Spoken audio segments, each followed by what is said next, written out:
Ooh, talking today on this cold, wintry day about the proper way to mount your horse. Let's get after it.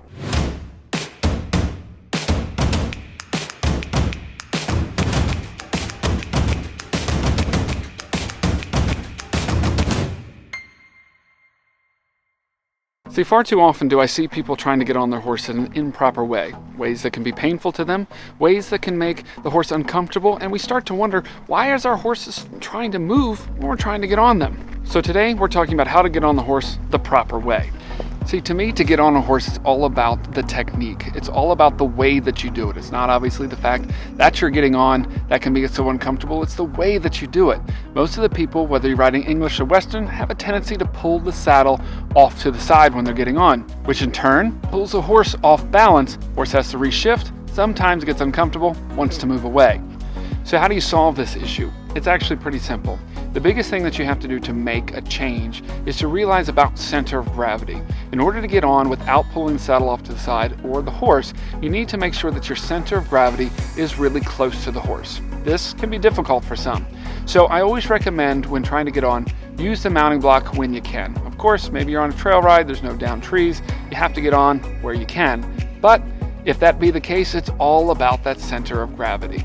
This is going to take a little bit of work from you. So where do we start? We want to make sure that we're really close to the horse. As we put our foot in the stirrup, we want to put our knee out to the side, so that way our body can be as close as humanly possible. Once we have that, we want to make sure that we have enough momentum. So a lot of times you'll see people bouncing up and down to get on, but you want to make sure you have enough momentum that when you take that final leap of faith, that you can get yourself up and over that saddle. Now, as you're going up, again, part of this is all about that center of gravity, making sure that you stay as close to the saddle as possible.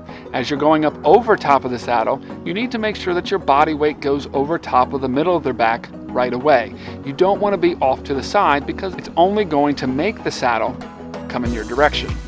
It's also important that you have a very fluid motion to you. If you're not very fluid in it and you're just kind of an orangutan trying to get up there, I can reassure you that your horse is going to be very uncomfortable. So this is going to take a little bit of physical exercise from yourself in order to make sure that you're ready and capable of getting on. Next thing we need to talk about, hand placement. Most of the time when people try to get on, if they're riding Western, where do you think they grab? The horn.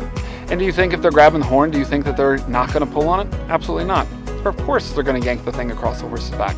So we want to first make sure that our left hand is not on the horn anymore. Where we really want to place it is right at the base of the neck, right close to the withers. Our other hand, that can be on the back of the saddle, but make sure that you're not gripping the back of the saddle, that you're actually going to press down onto the back of the saddle as you get up. See, this is the key. Making sure that we don't pull, but we actually push down to lift ourselves up. So it's going to be some core strength, it's going to be some momentum, it's going to be some leg strength, and it's also going to be some arm strength. Well, I think that just about covers our entire body, doesn't it? Well, that's riding horses for you. So to sum all of this up, we need to make sure that our center of gravity is as close as possible to the horse.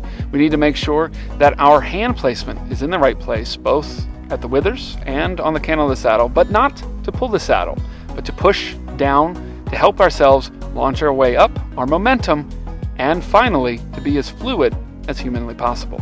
Because after all, when we're getting on a horse, what's really important is not about the tack or equipment that we use, but the way that we do it. So what we need to make sure is that when you get on a horse, you should be able to do it without a girth.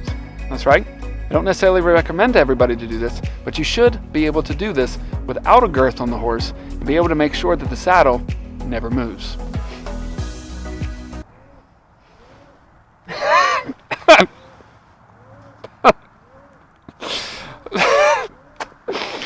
My dog is taking a shit right back.